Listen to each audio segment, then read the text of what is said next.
এয়া মই এই লকডাউনৰ সময়খিনিত ঘৰতে এই বৰিং হৈ থকাতকৈ পিঠাগুড়িৰে এটা লালমোহনৰ ধৰণে ৰেচিপি তৈয়াৰ কৰিবলৈ গৈ আছোঁ। প্ৰথমতে অৱশ্যে মই এই পিঠাগুড়ি অলপ লৈ ৰ'দত 10 মিনিটমান সময় ৰ'দত দিলোঁ। ৰ'দত দিয়াৰ পাছত লাহেকৈ আনি মই কেৰাহীত অকণমান ঘিউ লৈ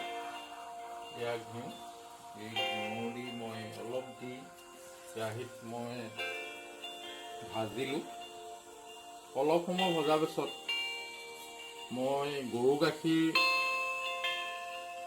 2 কাপ পিঠাগুড়িখিনিত সংমিশ্ৰণটো দি দিলোঁ। দি অলপ লৰাই থাকিলোঁ টান হৈ যোৱালৈকে। যেতিয়া টান হৈ গ'ল, টান হৈ যোৱাৰ পাছত কেৰাহীখন মই লাহেকৈ নমাই দিলোঁ। জুইখন নমাই আনি এই টান ৰন্ধাটো অলপ ঠাণ্ডা হ'বলৈ ৰাখি দিব লাগে। ৰাখি দিয়াৰ পাছত এতিয়া আটাৰ নিচিনাকৈ একদম খুব বেলিব লাগিব, খুব মাৰিব লাগে। কিন্তু এটা কথা, হাততে এনেকৈ লাগি ধৰিব পাৰে, গতিকে লগত অকণমান ঘিউ মিহলি কৰি দিব লাগে। লদাটোত ঘিউটো মিহলি কৰি দিলে হাতত আমাৰ লাগি নধৰে। গতিকে খুব আটা মৰাৰ দৰে মাৰি এনেধৰণে গুটি গুটি কৰা হ'ল। এই গুটিখিনি এতিয়া তাত কি হৈছে, হাতত লাগি নধৰিবলৈ এনেকৈ ঘিউ অকণমান এনেকৈ হাতত তলুৱাত লৈ সানি লৈ আমি এই লাডুখিনি খুব ধুনীয়াকৈ সুন্দৰকৈ লালমোহনৰ দৰে আমি ঘূৰণীয়া কৰিছোঁ। এতিয়া ঘূৰণীয়া কৰি গৈ আছোঁ। এতিয়া এই লাডুখিনি ঘূৰণীয়া হোৱাৰ পাছত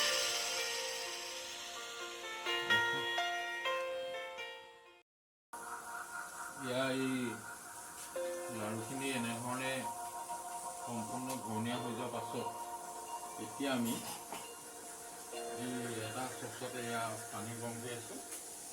আৰু এয়া যে দেখিছে, এইটো ৰিফাইন। আমি অলপ ৰিফাইন পানীখন পানী ঢালি দিছোঁ।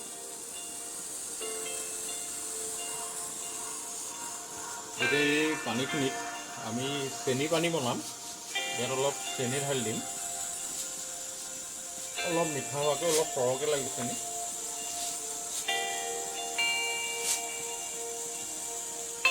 ইতিমধ্যে তেলখিনি গৰম হৈছে। আমি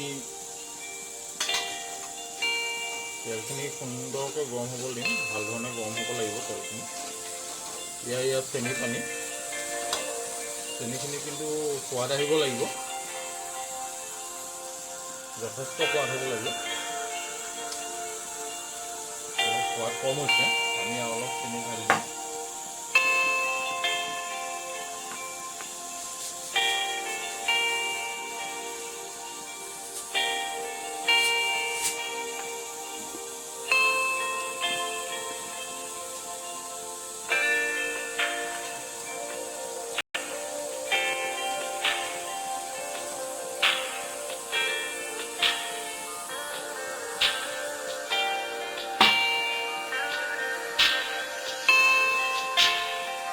তেলখিনি গৰম হৈছে, তেল গৰম হৈছে। গতিকে আমি তেলত জুইৰ ফ্লেমটো অলপ কমাই দিম। কমাই তেলখিনিত এই বনাই লোৱা লাডুকেইটা আমি খুব সুন্দৰকৈ আমি গৰম কৰিম।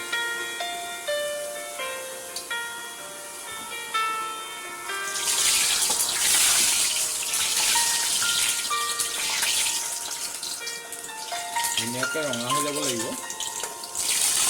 জুইৰ ফ্লেমটো কমাই ল'ব লাগিব। খুব সুন্দৰকৈ আমি ৰঙা হ'বলৈ দিম।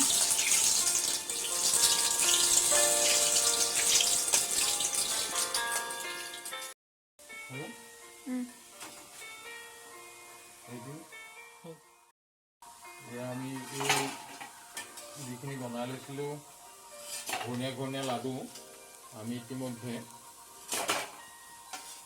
এই ৰিফাইন তেলত এয়া ভাজি লৈছোঁ, ৰঙাকৈ ভাজি লৈছোঁ। আৰু এই বনাই থোৱা চেনি পানীখিনি আমি লাহেকৈ দি দিম। দি এতিয়া আমি এই চেনি পানীখিনি আমি ধুনীয়াকৈ আমি 1 ঘণ্টামানৰ কাৰণে ৰাখি দিম এনেধৰণে। 1 ঘণ্টা শেষ হ'ল, আমি এতিয়া চাম। এয়া ধুনীয়াকৈ ফুলি গৈছে লাডুবিলাক, খুব সুন্দৰভাৱে ফুলিছে।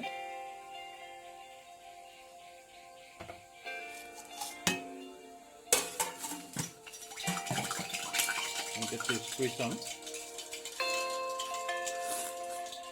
বা আপোনালোকেও বনাব।